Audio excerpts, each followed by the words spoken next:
A massive bust by the Australian Federal Police and State Police Forces, Kieran, with the help of the FBI, following a 3-year operation of them using this encrypted app to monitor the activities of criminals. During this 2 to 3 years, police agencies were able to stop several attempted murders, but as they did so, had to stop the people looking to perpetrate the crimes for routine matters, I'm told, so as not to give the game away about the surveillance. But towards the end of the operation, it became clear the bikies and crims were onto the fact they were being monitored. Here is Reece Kershaw, the Australian Federal Police Commissioner, describing how serious the offences were that the crims were talking about.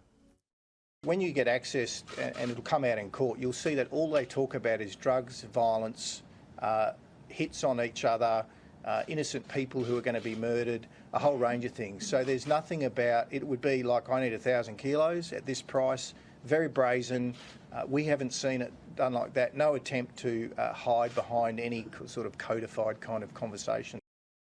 So the criminals got the sense they were being monitored. That's when they decided to swoop as a whole on the various groups of criminals, and it will take in people around the world where the communications have been occurring with this app, but more than 100 people charged in Australia. Scott Morrison, the Prime Minister, before he goes to the G7 Plus meeting in the UK, happy to take advantage of this announcement in a political fashion. Could there even be room for a double dissolution trigger with some of this legislation the PM wants Labor to pass, the most critical of which would help police monitor iPhones so they could crack into anonymised servers? Here is the PM saying if you take drugs, you help bikies and these sorts of criminals.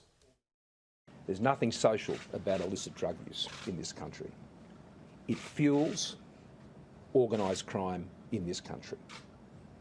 It fuels human misery in this country and in many parts of the world. There's nothing social about it. It's dangerous. And all of us have a responsibility. All of us have a responsibility in our own relationships, in our own families, in our own communities, to be doing what we can to encourage positive behaviours that don't indulge illicit drug use. And here is the PM saying that Labor has held up laws which could help police bust even more crooks. There's a surveillance legislation amendment which is about identifying and disrupting, and the AFP and the ACIC powers to combat serious crime on the dark web, and in circumstances where anonymising technology is making detection and investigation of serious crime increasingly difficult. We have law in the Parliament at the moment which does not have bipartisan support, which we need support for to give them the powers to do that.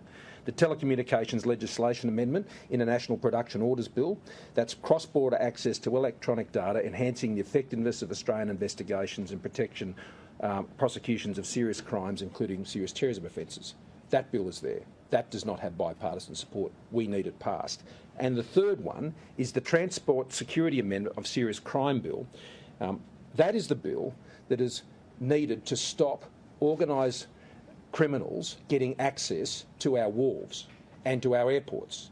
We have sought to have this bill passed through 3 successive parliaments, and it still continues to be opposed by Labor.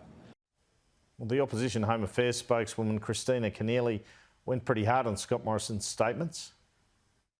Mr Morrison today flat out lied in his media conference about certain pieces of legislation that are currently before the Intelligence and Security Committee.